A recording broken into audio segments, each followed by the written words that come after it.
a guy in the locker room? I will say this: we haven't been shy about talking about who we represent. You know, we represent people other than ourselves in our locker room. That's the way we feel. We feel like we represent Quebec, Montreal, the 425 squadron that we were named after. You know, I think when you're thinking in that respect, and you know where we are right now in Ontario, and that rivalry between Quebec and Ontario, I think that's a great thing to think about. You know, because that lends itself to motivation. And yes, we have not been shy about talking about how proud it is, how proud we are to be from Quebec and represent. So I mean, I think we're all excited about the opportunity, but it wouldn't really truly matter where we are right now. I think we're just excited about playing together and for one another once again. I was reading earlier today that they expect around 25,000 people, which is unusual here because usually the stadium is at least half empty. Are you guys prepared, to deal with the noise? I know you have all throughout the season, but usually when we come here, Yeah, we've played on the road in big stadiums and with lots of people, whether it be BC Place, whether it be in Winnipeg, where there's great fan support and it's really loud, and we've done a good job of adjusting to it. I think 25,000 sounds just great to me, to be honest with you. I think our guys will be just as juiced up as their guys.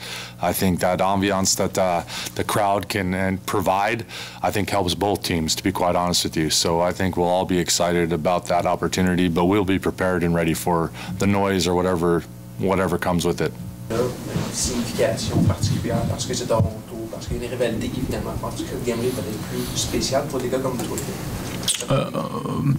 Pas particulièrement, non. Ouais, il marche pas. Pas particulièrement, non. Honnêtement, c'est une game de série éliminatoire. Je veux dire, il n'y a pas énormément d'équipes dans l'Est, donc c'est pas mal toutes des rivalités à un certain point. Puis pour nous, honnêtement, c'est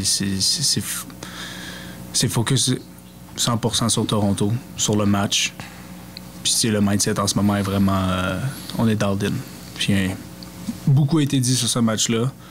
Puis comme de fait, c'est bon parce que c'est la bonne presse. Mais là, on est juste mindset focus pour la game puis prêt à exécuter. Darnell, I know that as a group you don't want to talk about being the underdog or that Toronto is heavily favored, but what, if I ask you in your career, what is your most memorable, maybe underdog story that you've been involved with? Do you have one that pops in mind? Well, I guess the first one was just the situation I was in the XFL with the Arlington Renegades. We were heavily favored to lose, and we ended up winning the championship. And I remember when we went to Houston for the game before the championship, and we were supposed to get blown out, and we went in there and won. And then same thing in the championship game. Everybody had DC beating us, and we went in there and won the whole thing. So, I think once playoff comes, I think the whole myth of the underdog kind of gets thrown out the window, because records don't matter. Only thing that matters is which team brings it that day. So, Thank you, Marc-Antoine. Peut-être la même chose. As-tu une histoire de négligé où tu es ressorti vainqueur de ça? Je te dirais que, écoute, peut-être l'Université de Montréal, où est-ce que, en général, on n'est pas tant les underdogs, c'est toujours Montréal ou Laval. Mais je te dirais que, non, pas autant. Personnel, j'en ai, mais en tant qu'équipe, je te dirais c'est peut-être ça, là, plus certains, disons, 2019, quand mais c'était quand même serré. Fait qu'honnêtement, non, je penserais pas que j'en ai une.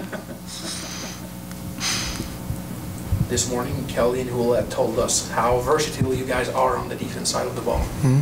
Do you think that they really know how dangerous you can be? I think us as a defense, we can even improve even more than what we've shown. I think we played a very great game last game, but there were still parts of the game that we felt like weren't up to our standards. So I believe if we go out there tomorrow and we play our game the way that we know we can play it, then we'll have a good result. You have players in your team that are playing in the first playoffs. Like, is there something you tell them, or maybe as a group of leaders, you tell those players? Yeah, I think first and foremost, you just have to stick to your routine. I think when you kind of get out of your routine, and I think you have a tendency to overthink and make mistakes. You want to enjoy the moment. Playoff football is something that all of us strive to get to this point of the season. But you have your routine. So every game you do the same thing, every single game. So it doesn't matter if it's game 1, game 18, playoff game. That's the main thing I guess I would tell them, is just remember your routine, remember your same practice habits you've been doing. Don't change anything, But of course, I guess naturally you're going to think about it, right, which is okay. But just remember to stick to your roots kind of thing. Underdog, je sais que c'est fatigant, mais qu'est-ce qui est fatigant justement? C'est de se faire rappeler chaque fois qu'on est underdog, ou c'est de caractériser deux équipes dans un contexte où tout peut arriver? Je te dirais, c'est pas la question d'underdog qui est fatigante. Je pense en général, c'est juste n'importe quelle question qui est répétée. C'est plus ça. Je pense que tout à fait le discours d'underdog, c'est tout à fait comprenable. Si tu regardes pour vous, qu'est-ce que vous regardez, c'est une équipe qui a battu une autre équipe 3 fois, qui ont un record 16 victoires, 2 défaites. C'est normal que cette narrative-là est sortie. Donc pour nous, la réalité, c'est que ça ne dérange tellement pas. C'est pas quelque chose qui nous affecte. Puis à l'inverse, j'ai pas entendu une fois au sein de l'équipe ce discours-là de genre hey, on arrive là underdog. Fait que si tu te mets, mets-toi dans ma position à moi, là, moi le clash que j'ai, c'est tous les jours, on est avec l'équipe. On parle de nous, on parle de qu'est-ce qu'on est capable de faire. On parle qu'on se met au même niveau. Après ça, on arrive aux médias, puis on se fait dire hey, les underdogs. Fait que c'est toujours un clash face à nous. Fait que c'est pour ça que la réponse est comme on le pense pas parce que c'est même pas discuté à l'intérieur. Fait que nous, si tu veux savoir la mentalité à l'intérieur, c'est que c'est même pas hey, on est un underdog. Il y a même pas le coach qui va dire vous avez entendu tous les médias qui nous disent. Il y a même pas eu ce discours-là qui est fait parce que c'est même pas le sentiment au sein de l'équipe. I think going against another team that was a juggernaut, obviously, in Winnipeg, and now playing against the Argonauts, just going out there and not having that pressure on me like it's my first time in a finals, having that experience to be able to go out there and when things don't go our way, because they're going to make some plays too that I'm going to have that experience to draw on. Just like last week, throwing a red zone interception. I told you guys after the game, coming off the sideline and knowing I've been in that situation before helps you rebound faster. So anytime you can draw on those experiences, and both those final games we lost, and so hopefully the outcome's a little bit different to tomorrow night. But to tell you the truth, that's one of the hardest things to do, and only one team can win at the end of the year, right? Everyone else's season is going to end with a loss, except for that one team, and we're hoping that we are that team that finishes with the win at the end of the year. Cody, first of all, awesome staff. They're expecting 25,000 people here tomorrow, which is unheard of for a football game. Usually there's at least half of that. Are you guys ready to deal with the noise, even though usually when you come here, it's not that loud of a venue? I think we're really excited for the opportunity to play in front of a good crowd. And another experience I had was being in the East Final as with the Argonauts, and I can tell you that game was packed and it was crowded. And granted, we did play Saskatchewan, and usually they draw a little bit more fans to games, but I do remember it was an extremely loud game, and so I have experiences to draw on just knowing and telling the guys that it'll be a great atmosphere.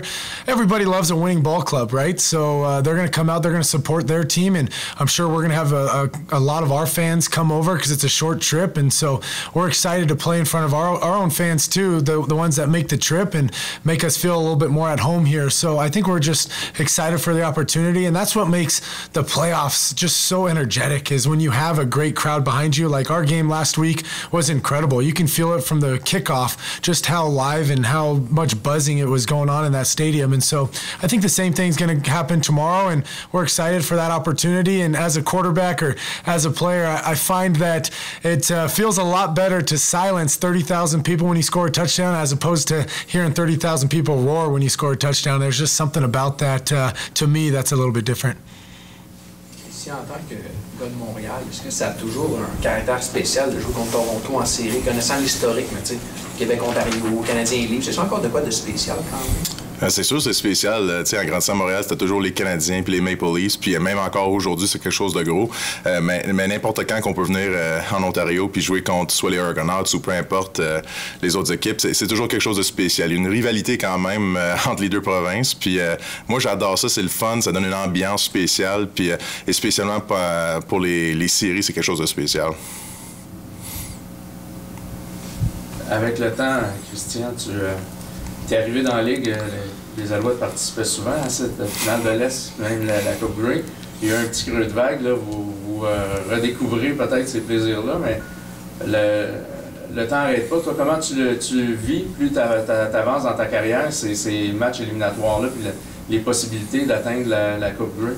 Regarde, c'est sûr, on sait, à tous les années, notre objectif, c'est de se rendre à la Coupe Grey. Fait qu'à tous les années, quand on est déçu, on est déçu.